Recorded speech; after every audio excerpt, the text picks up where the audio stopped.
Yes. Hi there. I'm like, I'm backstage. I'm back here. Let me in. So, yes, you were in the proper spot. We had to create a new link because we had technical problems and I forgot to send you the new link. So, my apologies. Listen, tech happens. After spending the last 10 to 15 years within the tech world, I'm like, I have seen it all. It's fine. Yes, yes. So, let me introduce Ashley. Uh, is it Duquette? Ducat. Yep. Ducat.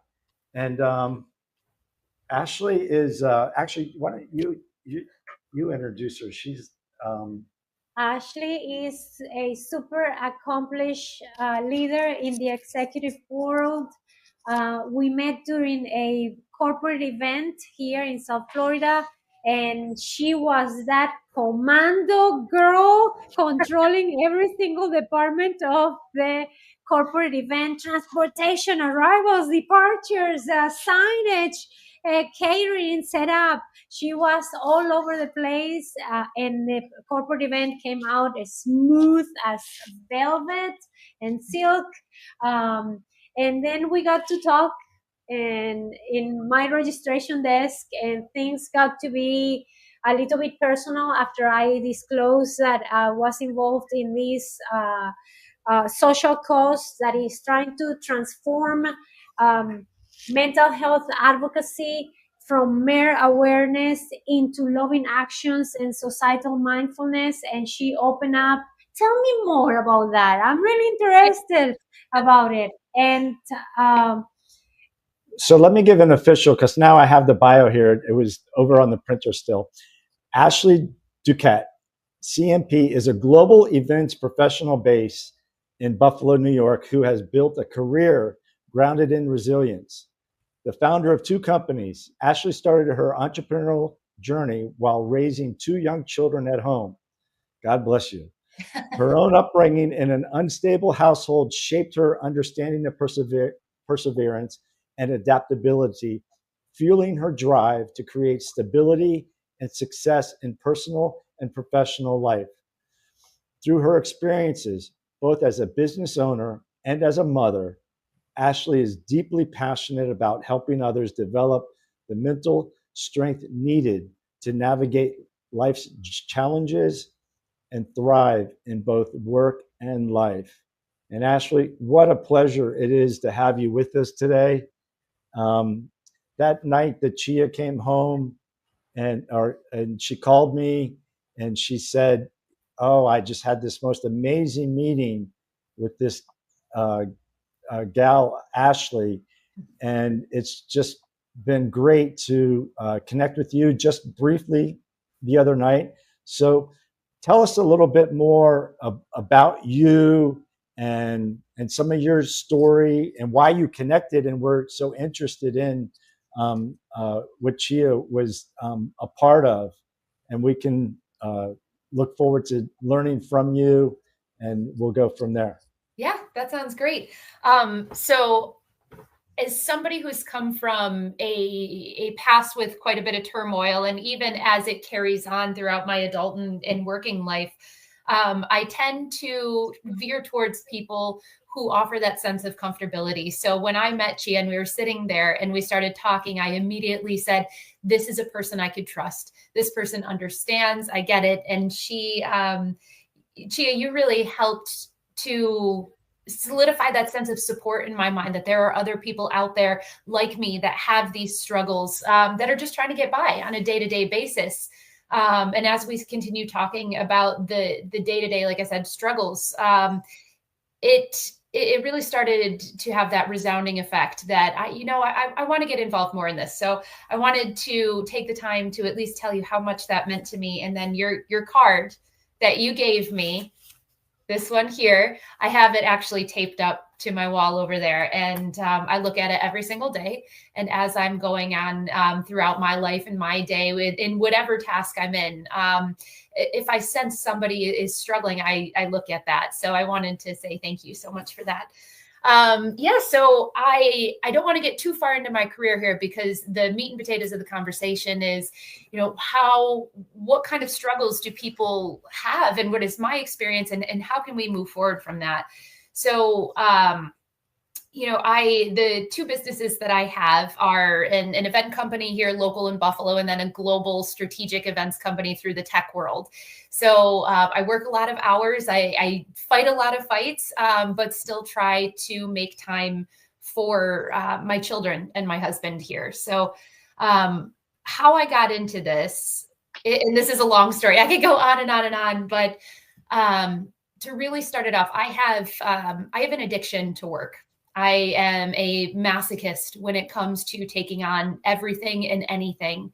I have to be the best. I have to drive efforts within everything and be that leader in that soundboard. I will never say no to anything, but the things that I am truly passionate about like this, always end up taking the sidecar. And I know, Mark, that's why it took a couple of weeks for me to reach out to you because I'm like, I've got to take care of everything and everybody else before I actually get to the things that will help take care of me. And that has, that's been difficult. But as I have, diagnosed myself throughout the last few years, I'm like, I'm still living through the repercussions, the consequences of my childhood. And my parents are divorced 3 times over each. I have been, I've moved probably over 20 times in my life.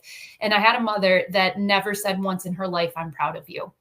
And I threw myself into everything that I could, into being a honors student, the dean's list, every club, the lead in the school play, this and that, building and building and building in a sense of, are you proud of me now? Are you proud of me now? What about now? Now will you say that you love me? And to this day, it's still not there, but it has carried on throughout my entire adult life of that need to prove myself and accomplish something to get the attention of a woman that I've come to terms with I will never get that sense of pride from. And now how do I move forward and show that to my children? So there's so much I could be saying here, but let's go back and forth with questions so I can get a little deeper if you'd like. Well, how do you balance that work and personal? Because what you just said was something that I mentioned just briefly, was the need for us sometimes to be more self-reflective and more about healing ourselves before we're able to give away ourselves and to help others. So how do you balance all of that? Because I know you have a crazy schedule. It's absolutely bananas. So I have 8 different email inboxes. I work for a major tech company 40 hours a week, and that is on top of the 2. They're my biggest client. Those are the on top of the 2 businesses that I have too. So I right here have 3 different monitors set up where I wake up in the day and I open up all these email inboxes, and I have 2 or 3 different notebooks over here and Post-its everywhere. So I really try to keep my work from 8:30 in the morning till roughly 6:30 at night. But, it's gotten to the point where my husband's home. He's a stay-at-home dad, but he also helps out with some of the businesses. Thank God for him, because he will bring me breakfast or lunch or else I won't eat because I'm so focused. I was late diagnosed with depression, anxiety, and ADHD. So trying to find a medication that helps to regulate my brain, because the way that it processes things is task to task to task, but I can't finish it. I get distracted so easily. So that has created a working pattern. Instead of really thinking through something, I'll fire off emails and then have to go back. But as far as balancing, I try to drive myself nuts during the day, accomplishing as much as I possibly can so that I can spend time with my children in the evening, and then on weekends too. So it's difficult. And especially as the businesses continue to grow, it's decision-making of where I want to allocate my resources and, to the people that mean most.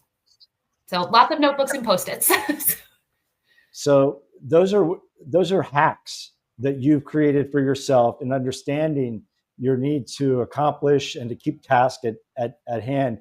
That's a great tip for people to understand that they need to create their own hacks as Yes. they understand their need, and like I totally relate to starting a bunch of things and not being able to finish. A Yeah. complete workaholic. I drive Chia crazy because she's, Yeah.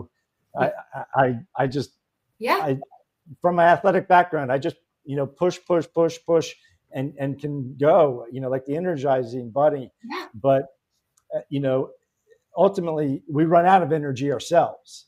And as we start to drain on that energy, it starts to affect those around us and our relationships. So, from a business executive standpoint, you have to also be empathetic or understanding of the people and the clients and your employees that you're working with. How do you integrate that? Because that's a juggle in itself. Sure. So even I have to pick and choose how I am going to run my day. So, and according to the things that are most important to me. So, yes, success is important to me, and getting things right, and really that in impressing everybody around me. And this is not fun for me to talk about. It sounds terrible, but I'm being as truthful as I can. There's a need there to have that, but what is most important to me is being empathetic towards others and understanding, because having grown up in a household where you are told that nobody wants you, you're dead to me, we don't want you here, we don't want you around. I know how that feels. So in my interactions with my employees throughout the day, with my coworkers, even with superiors within larger clients, it's reactive to, are you mad at me? Is everything okay? Did I do something? Did I say something? Your face is off. It's not, what can I do here? And driving them nuts, because throughout my life, it's a constant, are you mad? Did you have a bad day at work? What are we going to do? Do we need to go? Do I need to step in between you and my sisters? What's the plan here? And even with my parenting style, because I remember so many instances throughout my childhood with all these different parental figures, I remember what was said to me and how it made me feel. And in every single interaction, I have to stop and think with my kids, what can I say that will never, ever make them feel that way? And it is a constant critical thought process, both in work and in home life, to think about, how can I say this so that the person feels okay? And I think that's been one of the biggest challenges is, having those difficult conversations with people who need to have a difficult conversation in terms of performance, balancing that business aspect, but also trying to break this horrible habit that I cannot make anybody upset. My biggest fear is disappointing somebody. So I hope that acknowledges that. Wow. I relate to so much of what you just said. And thank you for sharing that. Um, how how long have you uh, been in the tech world? Probably about 10 years. So I Okay. started out, my degree's in hospitality. So I started out with event planning, hotels, and then I started to see, um, I started to see pain points and gaps in the marketplace. And I thought, if I'm going to work this hard, I'm going to do it for myself, because I do have a tendency to go rogue and just fix something. And Right. especially in big tech and corporate worlds, that chain of command and that decision-making process can be daunting. So I'm like, I'm just going to do it for myself and see if this works.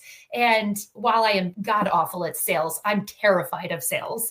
I'm pretty good at relationship building. So that's proven pretty successful for me within that. So you, and that's an important aspect, is knowing what you're good at, what you're not so good at, staffing your weaknesses and working towards your strengths.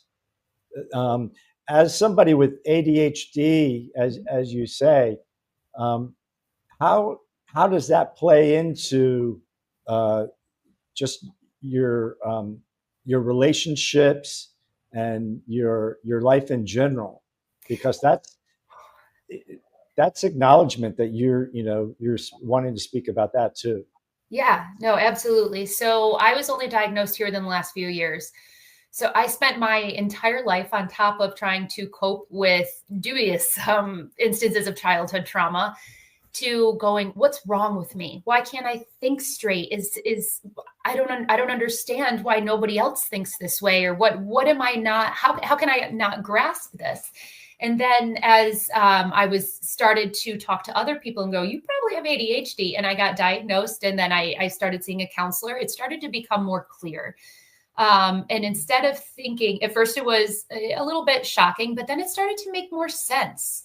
And I started to understand why I process things the way that I do.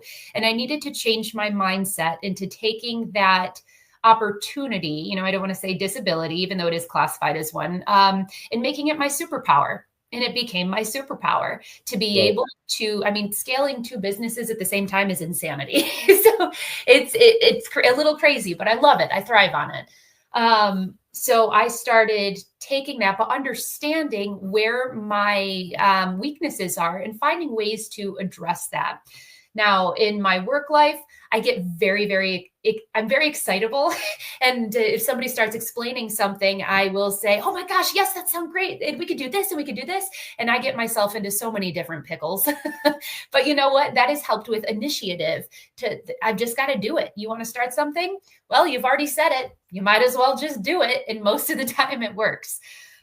In my home life, I am surrounded by wonderful people. Most of my friends are either diagnosed ADHD as well, and we're like two little squirrels going at each other, or they're deeply understanding of it. So my husband is incredibly patient and even keeled. Our son is just like him. My daughter's just like me. She is also ADHD diagnosed. And we are just bouncing off the walls most of the time. So I found a person that accepts it and is prideful of his little scatterbrains. So it's surrounding yourself with the right people and learning how to work with it. Wow. Talk about just incredible insight of yourself and the connection with your friends who are dealing with the similarity things. It creates a unique sort of network because of people, with the empathy and understanding through the journey together. Yeah. What would you say that community? How do people get connected to others like that who are going through some similar things? What are, I can imagine somebody out there saying, I have a group, but my group doesn't get me. They don't know what I deal with or this. It'd be great if I had, some friends in my group that understood. Did you do anything special, or were you intentional about that, or did that just happen? It just happened. And this is the most honest answer I could give, is that I have found people who also have ADHD and who, in a similar trait, in a similar way that I do, we tend to just find each other. And the reason being is because and I'm speaking, in generalities here, but we tend to get very, very excited to make instant connections with people and just automatically start going back and forth, and we will overshare. So we have a tendency to interrupt people, and just because you have to get that out. If I don't get my thought out in the first 5 seconds, it's gone. So my husband, sorry, my dog's barking. My husband is so wonderful with, if I interrupt and say, wait, just 1 second, I just got to get this out. He understands why. So so how we find each other is, can you hear my dog? I'm so sorry. No problem. Oh, Lord. Dogs are awesome. We're dog friendly. Yeah. Emotional support animals. We love them. Yes. No, he is. He just, I'm sure one of my children is standing outside when I said, please do not. Oh, it's a door-to-door salesman. We get a lot of those. See, there's the ADHD right there. We see a shiny ball and we just need to start going after it. So we tend to find each other. So I will find somebody in a room, either A, that I absolutely trust and I feel safe with, which is Chia, or I find somebody else who is just going a mile a minute like me. And then it's an instant connection of, wait a second, do you have the DHD? And we just kind of make a fun joke out of it. And then we say, yes. I have a couple of business partners. So I have one here in Buffalo. We run the local event company together. It's called a destination management company. She is not ADHD diagnosed, but she knows I am. And we have found a yin and yang cadence to support each other in a way that's just beautiful. I have another woman who is Dominican, and we have known each other and worked each other for 10 years. Another business owner, just like me, multiple businesses. And she and I but the special thing about it, I think, is having I found that you can either go one of two ways. You can either be completely anti-trusting of anybody, or you can trust everybody and anybody. And that's where I have laid, and has it bitten me in the butt? Many, many, many times. But it's also delivered some really beautiful relationships, like the woman in the Dominican who we just cheer each other on. We were talking the other night, and you're starting another, that's amazing. What can I do? Oh, you're helping the local, that's fantastic. And we just thrive off of each other. Success through partnerships, and knowing that you'll never be the smartest person in the room. And, it's just supporting of other people. And, I teach at Niagara University around here, and mentoring those students and teaching them things that I never had as a student is something I thrive on. I know my answers are all over the place. You know what? That's okay, because that's me. I'm all over the place. And I relate to so much of everything that you're saying. I love the fact that you take the fun acknowledgement when you're with somebody else and say, hey, are you ADHD too? Yep. And I think that's important for us to have some levity about who we are, and not to take ourselves so seriously. I used to be so serious, and I hated messing up. I hated losing. I wanted, I knew I wouldn't be the most educated or the most knowledgeable person, but I wanted to be knowledgeable. I wanted to know, what they were talking about. And, I had my own quirks in that. And with technology, and the reason I asked you how long you've been in it, because technology is changing so fast that sometimes, we can't keep up. And, it's like, oh, we're learning one thing, and wait, hold on. Now you're changing this, and now we got to learn something else. Yeah. What are you doing? Don't you know that, I don't have that capacity level just to learn something new, like everybody else. But these are things that are reality in life. Absolutely. And it's not gonna wait around for us to, like, oh, hold on, let's slow everything down so you can catch back up. Right. So how do you, because I can also tell you're like, let's take that mountain sort of gal, and it doesn't matter if it's, yeah, it doesn't matter how big it is, but we're going to take that mountain. Yep. And yeah, it might, destroy some of us, but at the end, we're going to be up that mountain. And I totally relate to that mentality. And I think that's a little bit about what we're in. We see a mountain ahead of us. We see this mental health crisis as a huge mountain, and it's going to take a team of everybody to come on board and to not just bring the awareness, but to bring the change that's necessary. And people like yourselves are out there doing it already. You're implementing a lot of these necessities in your own personal life. How does technology play into that? Because now we're into AI and all of these other things that are, transformable for many of us. For me, it's the reason we're here today. She has listened to me for years, just talk in circles about things and not make sense.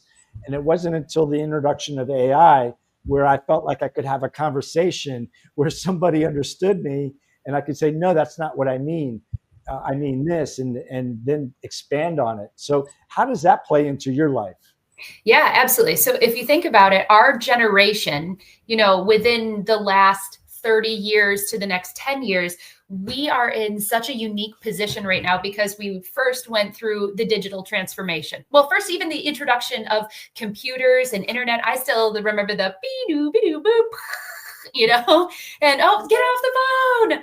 We went from technology in its infancy and experiencing that mass scale to the digital transformation where everything went from files onto the computer or onto the cloud. And now we're in that movement into AI. Not only that, and that's more of corporate speak, but on a transient level for individuals, you have the mass emphasis of social media, Reddit, Facebook, Instagram, LinkedIn, all of these things, all the different purposes that are connecting, beautiful things that are connecting humans all over the world, allowing us to make these connections, to work together, to talk together, but then also telling you how you're insufficient throughout the day, or you don't look good enough, you're not working hard enough.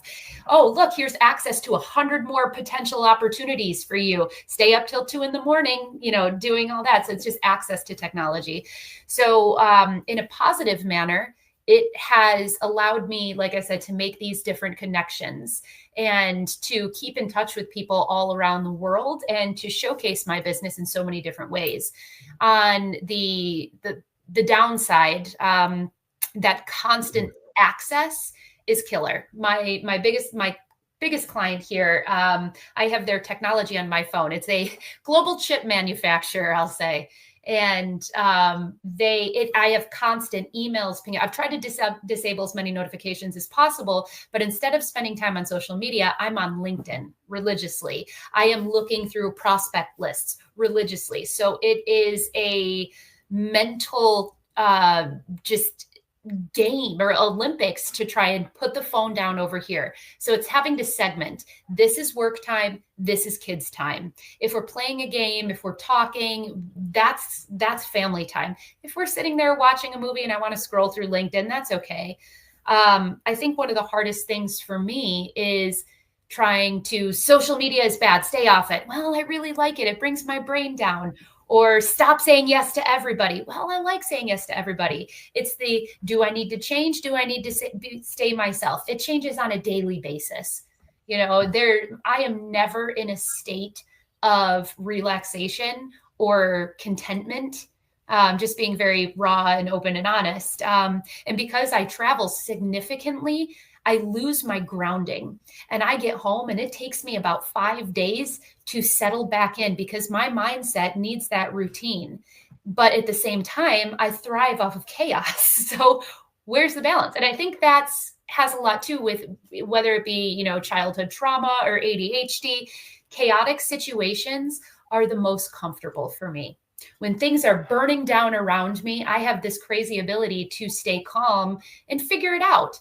But if you stick me in the grocery store with my 2 kids and they start fighting with each other, I start to have a panic attack. I'm sweating. I don't know what's going on. So that's been a challenge. But yes, rounding back down, technology. That's my answer.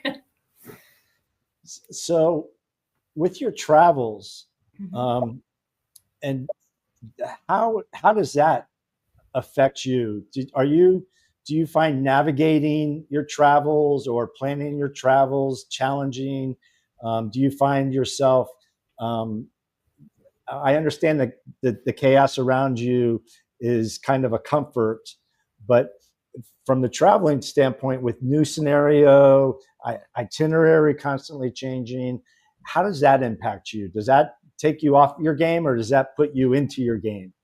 Both. So it shifts every time very differently and very swiftly. So when I am about to leave for a trip, and this is a pattern every single time, when I'm about to leave for a trip a couple days before or right up until I'm packing my suitcase and leaving, doesn't matter where I could be going. And I've done some beautiful things and done some incredible things, go to beautiful places in the world. I could be leaving to, let's say the Monaco Grand Prix or headed out to Paris the next day. And I'm sitting here going, I don't want to go. I don't want to go. I look at my husband and I'm like, I know I sound terrible. And then comes in the self-sabotaging. I know I sound, prissy and bratty because I'm sitting here getting ready to go to a beautiful location and I don't want to go. I want to be here at home with my family.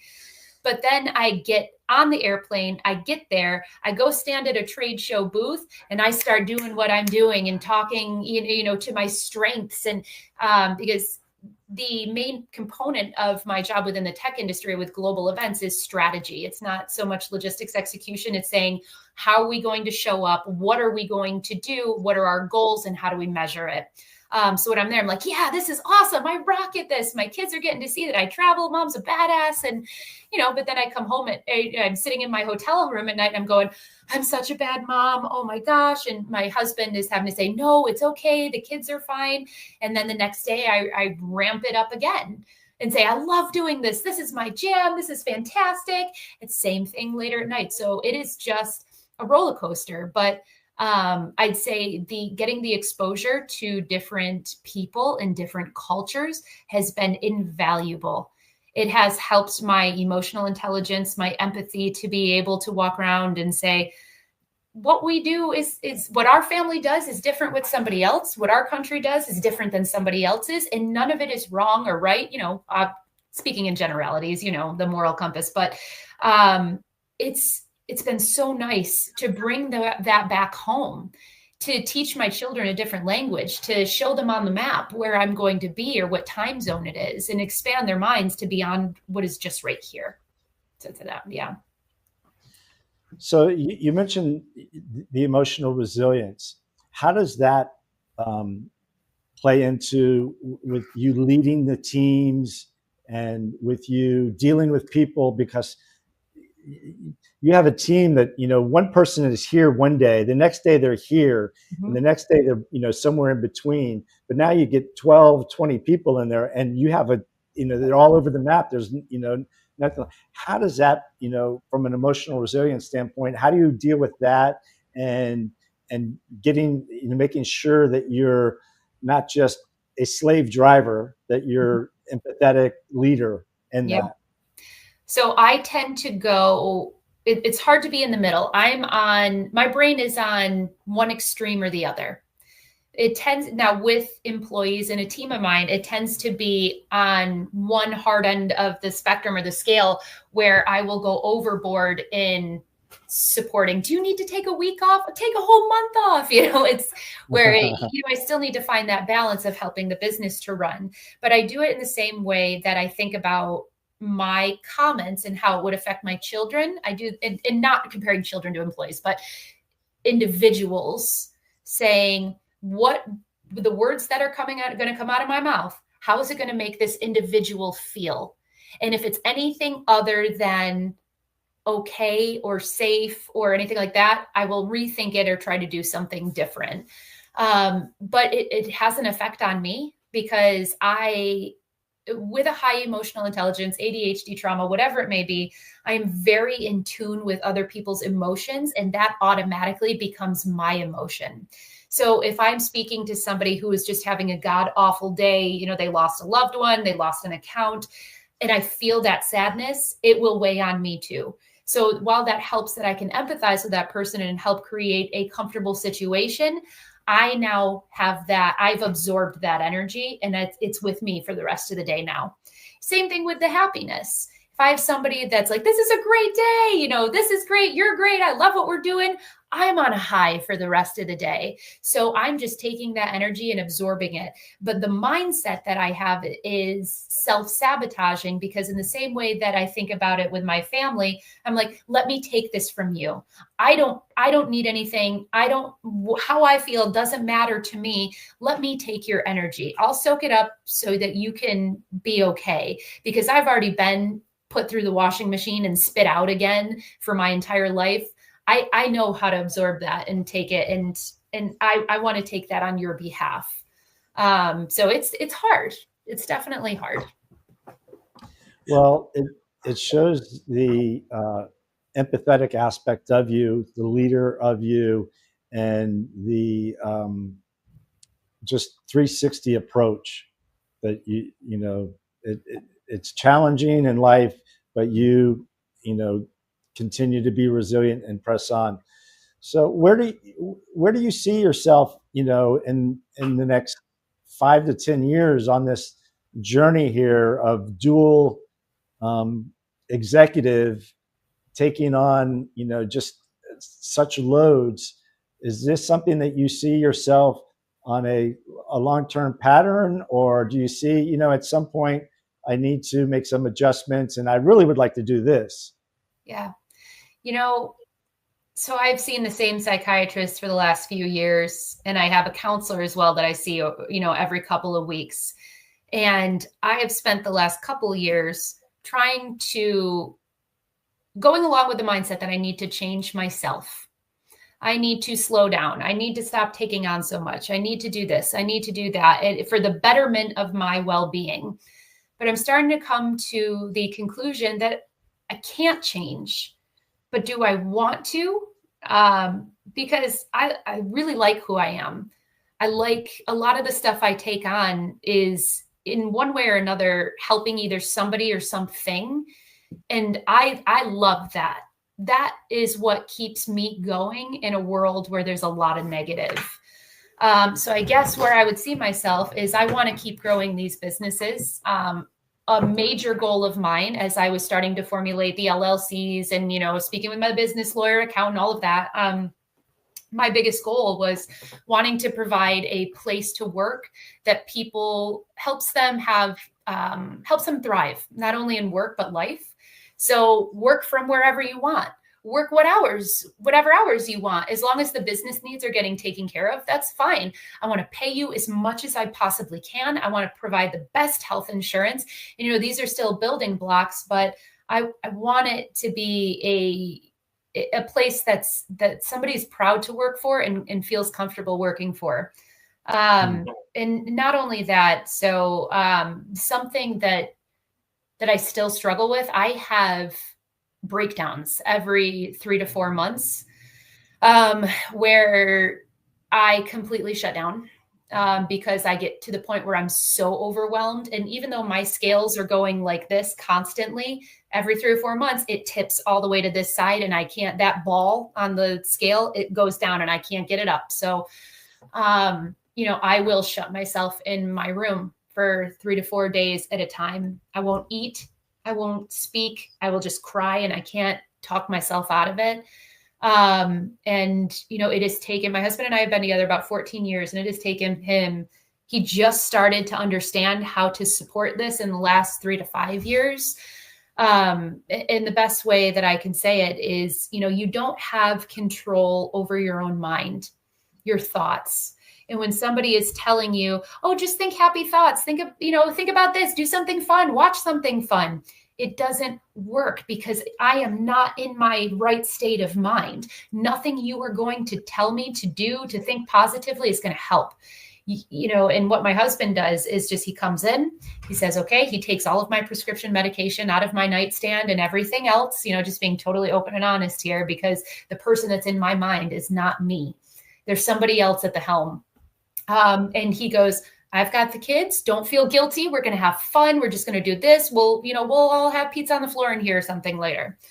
And that really, it takes a few days for me to get out of it. But in a roundabout way, what I was trying to say here is it's my goal to provide a place of empathy that considers these types of breakdowns the same way that you would if somebody says, hey, I've got the flu for a week, you know, because when I get into these states, it's debilitating. I can't move. I can't think. I can't eat. It is life-changing. You're just completely taken out, in the same way that if you had a bad sickness and you were sitting on the floor of the bathroom for 4 days, you can't function. It's the same thing. But in my experience in the workplace, they're two totally different viewpoints. People have different judgments. If you're sick and you have the flu, take a few days off, get better. That's got to be so horrible. But if somebody says to me, I'm really not in a great state of mind, I need a few days off, it does not have the same reaction. So my goal is to provide a place where somebody's just like, I'm just burned out. I'm tired. I'm exhausted. Or I could say, listen, I get it. Take some time. You're okay. I understand. You're okay. And remove that stigma. I think what you say is so powerful and so transparent. I'm grateful. Yeah. When you're sick, and you see somebody, they might say, hey, do you feel all right? You don't look well. But Yeah. when you are in that state of, you know, you can't communicate, you Mhm. can't really express things, you're into yourself and your brain's not really there. Yeah. People don't see it like as if you have a sickness that is very, you know, uh, Yeah. evident in it. And so the unseen aspect of that is very hard for others to comprehend. Like, well, you look fine. What do you mean you need personal time for Right. yourself?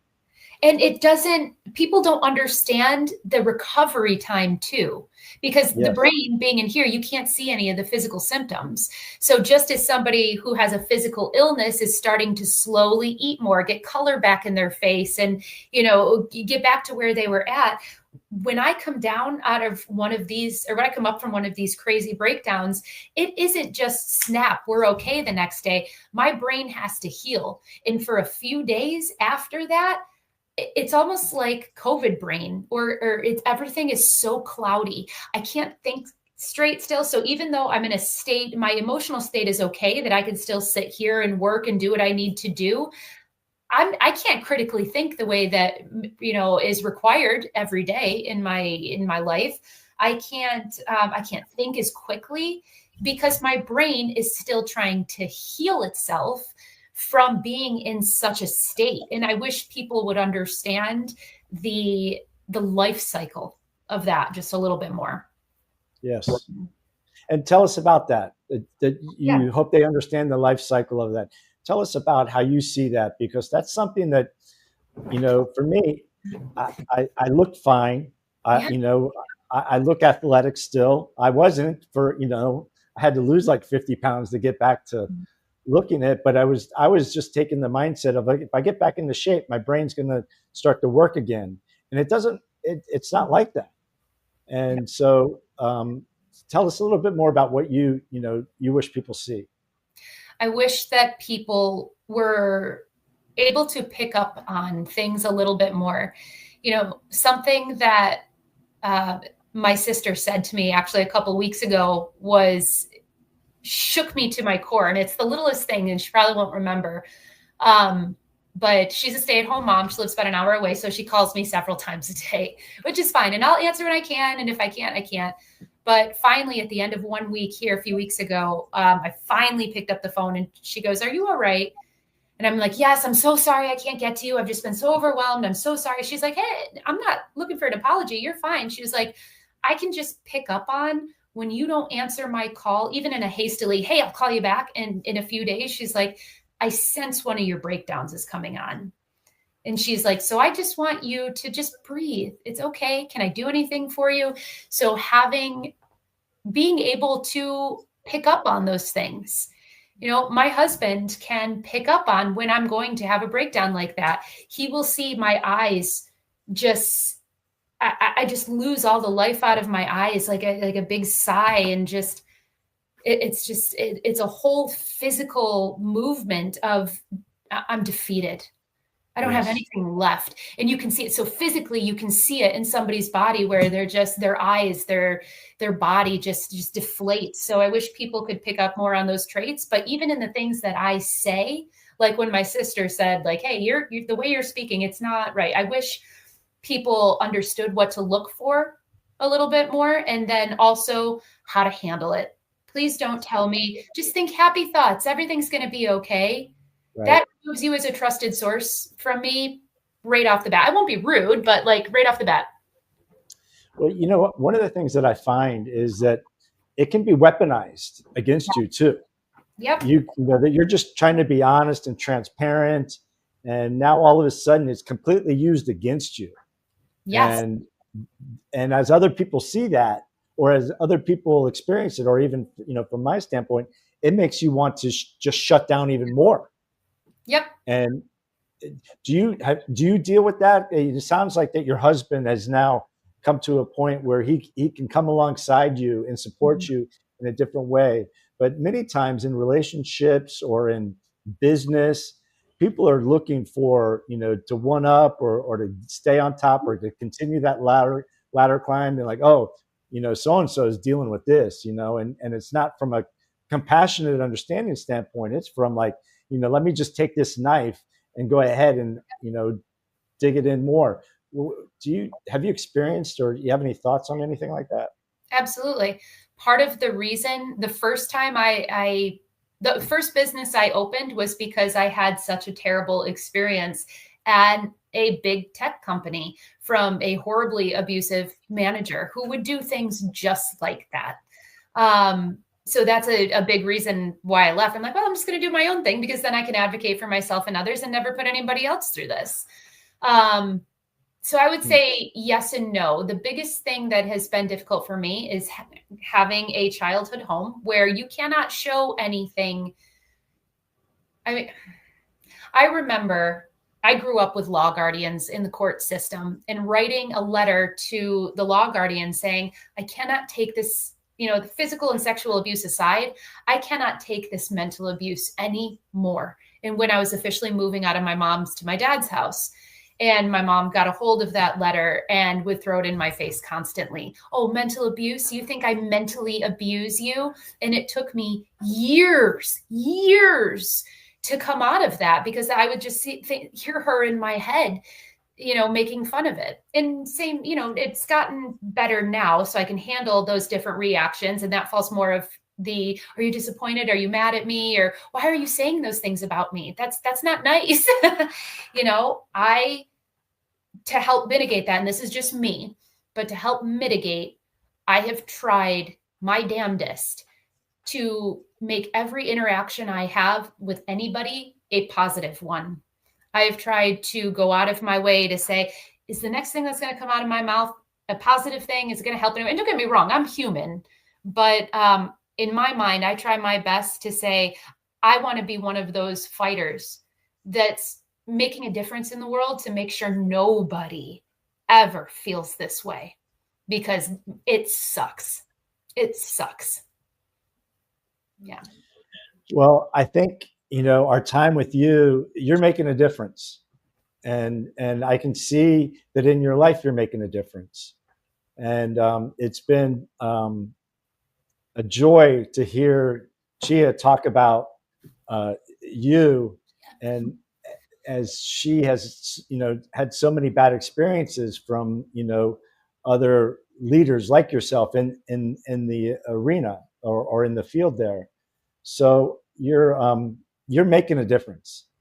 And is there anything that, as we wrap up this, and I hope we can do this again once we have more of our act together, we're building. To have yes.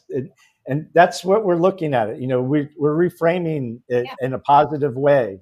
So is there anything that's on your heart today that you would like to share with the audience, either that's listening now or on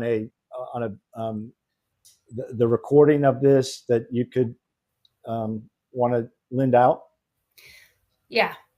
Something that was really hard, and this is more towards, childhood trauma, and just doesn't have to be, it could be any type of horrible scenario, something that just makes you feel so insignificant that you're not worth it. What's the point? How do you do it? It is worth it. You don't need to change yourself. Even if people are telling you, even if a counselor is telling you, well, let's change it for this, and you fight it, it doesn't. You got to stay true to who you are and find that little fire that makes you tick, that makes you happy and fills your chest with love, and pass that on. And I think something that has really helped me is being able to join this type of initiative. And I know this answer is all over the place because there's so much I want to say, Say it. Say whatever you like. It's yours. Try not to get frustrated with people who don't understand. I used to get frustrated with my husband a lot because he would try to do the best he could to say those positive things. And it took him years to learn on how to work with me, because a lot of people that deal with this type of, I'm going to say, for me at least, instability, and with the emotional roller coaster, that overwhelming sense of guilt of, well, I'm not good enough for him. If I'm not at home, I'm not a good enough mom. If I'm not working, I'm not working hard enough. You can only do so much. So the initiatives that you're taking, no matter how small or how big, are counting towards something. It's another step up towards the mountain, and you're going to fall back. The stone is going to come rolling back, but you're going to get back up, and you're going to just keep doing it again and again and again. But we have to keep working with each other to help remove that stigma and help spread the opposite, and saying, you know what, I can tell that you're just exhausted. Is there anything I can do to support you? If not, just go lay down for a few days, and start acknowledging the mental well-being of people. Maybe educate yourself on things that are not, on what to look for, not only in others, but yourself. If I feel that I'm coming onto a breakdown, sometimes I'll say, I need to push through it. And others, I'm like, I give up. I'm just going to, so start to recognize yourself when something significant is about to happen, and be your own advocate. But be open to others too. This is an ever changing journey.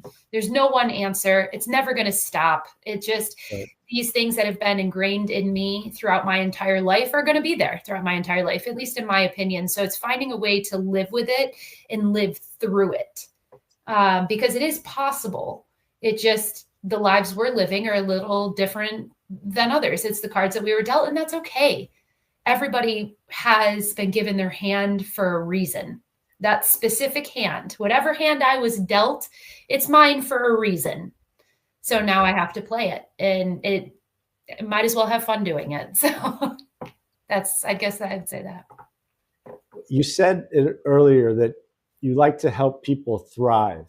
Mm-hmm. And so I think, one of the things is that you're not just going through it, you're trying to thrive through it. Yeah. And you're making the best of it. Yeah. You didn't ask for these things, to occur in your life. These things were just, as you said, the cards that you were dealt, but the resilience that you have demonstrated and that you incorporate into your life is inspiring. And,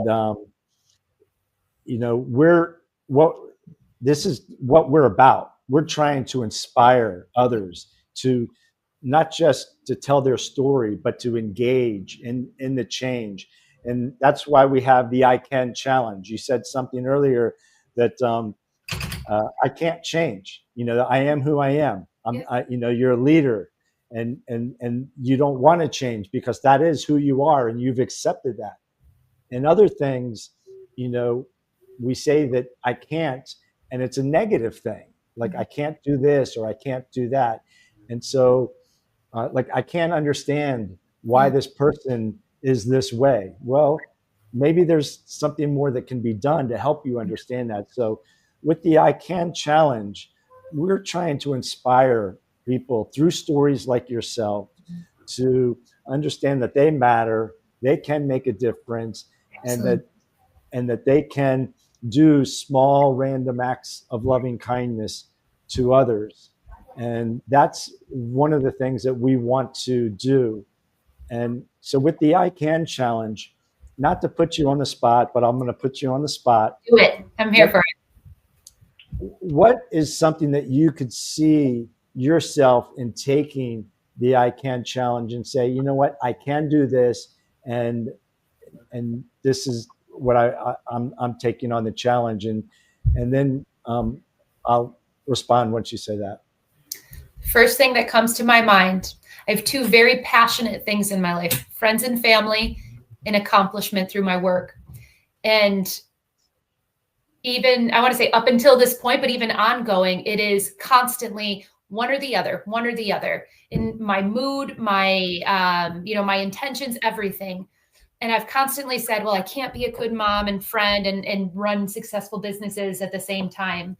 But I think I'm going to take your challenge and say, I can be a good mom. Just because I've worked a 10-hour day does not mean I can't take those 2 hours at the end of the night and build an amazing fort in the living room with the kids and eat ice cream out of it later that night. That is something we did last week. So I want to challenge myself to change that mindset of I don't have to be one or the other. I love both. I can be both. And being both does not mean that I have to be perfect in both segments, because I won't be. I know I never will be, and nor do I want to. But I'm going to challenge myself to go move forward with the mindset that can be a good leader and a successful entrepreneur while being a really great friend and mom at the same time. That's awesome. Last, can you challenge our audience and those who will listen to take the I Can challenge, that they too can make a difference and that their story matters? Invite them into that from however you would like to do that. Absolutely. No step is too small. No task is insignificant. Everything matters. As I mentioned earlier with my sister calling to just say, are you okay? I feel that I can tell you're going into one of your breakdowns. She probably forgot it the second she hung up the phone. But that, to me, I mean, I have chills right now, because I will hold on to that for the rest of my life of, oh my God, she understands me. She gets it. She sees me.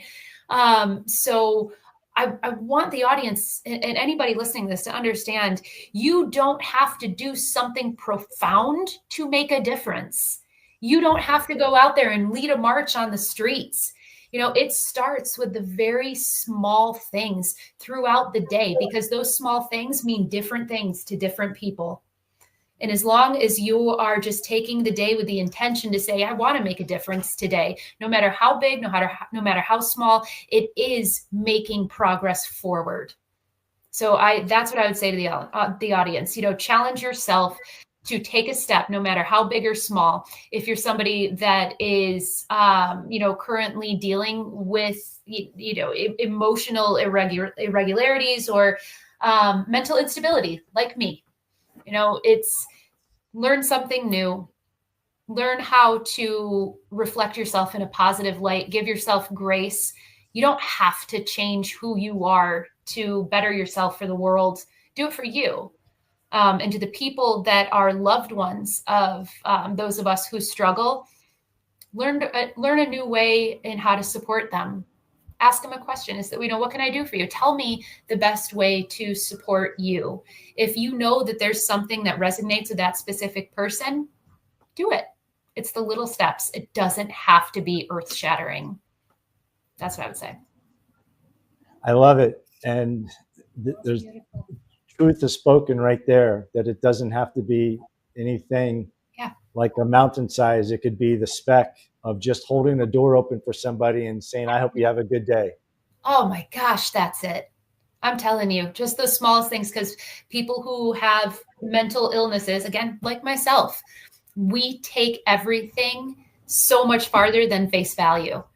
If somebody says to me, so my husband and I have, and I know we're getting close here, but my husband and I have something where we do my favorite person of the day. It's just some random person who has just made an impression, whether they were funny or kind, whatever it may be. And we go, that's our favorite person of the day. So maybe try to be your favorite person of the day. I love that. And you are our person. You're our favorite person. It's awesome. It's fun. So. Well, Ashley, it's been fun, and it's been awesome to have you, join us and to hear your story, and let us know, what can we do for you? If there's anything we reciprocate that back. I've gotten all your texts of like, how can I help you? How can I help you? And I'm like, now, how can I help you? That's, I don't want to bother you, because I know you're being a mom, you're running two businesses. But I want to thank you for your time. Any last words you want to? Okay, thank you for making the time. We really appreciate it. Today is your time to be with your families, with your hobby and your children. We want to say hi to Jeff, Everly, and Maverick. Thank you for sharing mommy with us today. We really appreciate it. And for the audience out there, we really hope that this conversation with Ashley helps you to appreciate how today's leaders are withstanding lightning fast technological changes and unpredictability, besides handling work phases and they come to the realization that emotional resilience is something that they need. It's not about being stoic, it's not about being tough, it's about having the capability of fully recovery and move forward through adversity. Yes. Yes. Well, Ashley, we're going to sign off here and close off the show. And once again, I just want to thank you. We look forward to furthering our conversation and seeing how we can change lives together. I want to congratulate you on being successful at being a mom and your business. And at times you may not feel like it, but you're doing it. That's your desire, and you're making it happen. So you're in our prayers. We love you, and we look forward to the next time. And we'll be talking soon. Stay My amazing. privilege. I love you both. Thank you for everything you're doing with this. We're going to change the world one step at a time. All right. All right, everybody. We'll see you soon. Bye. Bye-bye. Well, what a great conversation. And I can totally see why you were so excited about meeting in the conversation that you had with Ashley. So I hope it was inspiring to y'all listening. She had a lot of really good information and nuggets and was very vulnerable. And we are okay with that. She's authentic. You saw an authentic leader there who's leading people and leading big business. And at the same time, communicating her struggles. And we all have struggles. And we all need to be authentic in what we're facing and challenging, and to be able to ask for help. We want to say thank you for your time. Thank you for those who have joined us live.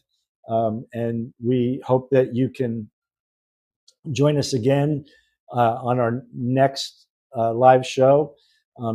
Go to mindfullove.com for more information. You can email us with questions at info@mindfullove.com. Free guides. We have free e-guides that are going to be that we have that we can send out, but they'll be on our website soon. And be looking out for our new logo, our new merchandise, and join us in the I Can Challenge. Be thinking about what you can do and how you can inspire others through your life. And until next time, we love you. Have a blessed day. And Chia, one last thing you want to say? Yeah, sure. And if you're a leader listening to us out there, remember, as Ashley mentioned, be self-aware of your own emotions. Have compassion not only with your neighbor or your workforce, but with yourself.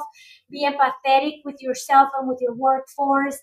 And guys, for you out there, we have still a few pieces of our legacy logo. The merchandise is on our website. Feel free to visit and get your pieces, because once they are gone, they are gone. Yes. We love you. Thank you. And until next time, cheers, have a great week. Thank you for joining us on this inspiring journey. Remember, every purchase you make is not just a transaction. It is an act of advocacy. We are not just shopping. We are redefining retail. Blending purpose with passion. We are igniting change. Every purchase is an act of advocacy. Join the I Can Challenge. Changing the world, one purposeful purchase at a time. Keep challenging the status quo. Keep engaging.